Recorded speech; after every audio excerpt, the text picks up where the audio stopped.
What's up for January? Morning meteors, Mars meets its rival, and the Moon comes around for another visit with Venus.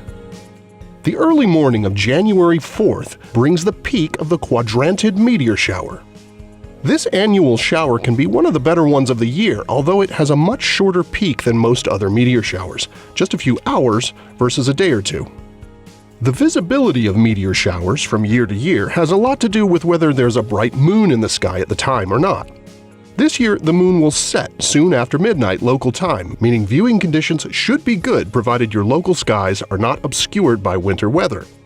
Face toward the northeast between midnight and dawn to see as many as 24 meteors per hour under dark skies, and the farther away you get from city lights, the darker it'll be.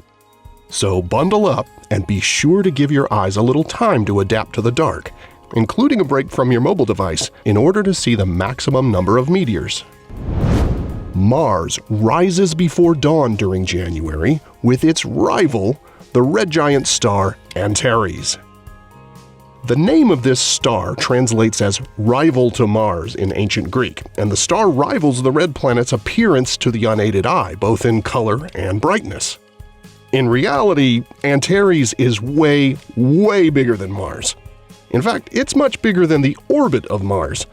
It's about 10,000 times brighter than our Sun, but it's also 16 million times farther away from us than Mars is. So, like all stars, even though it's really bright, it appears as just a tiny, flickering point of light in the night sky.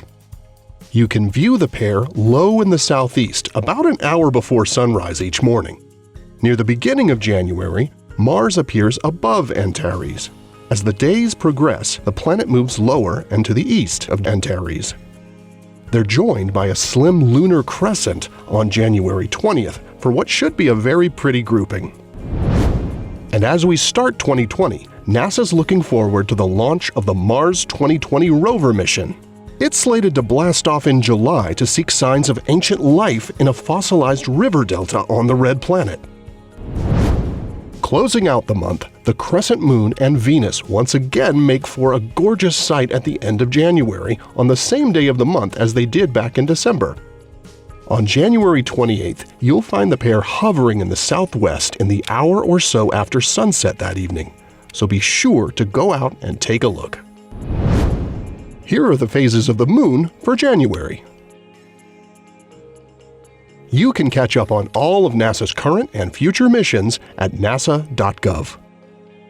I'm Preston Dykes from NASA's Jet Propulsion Laboratory, and that's what's up for this month.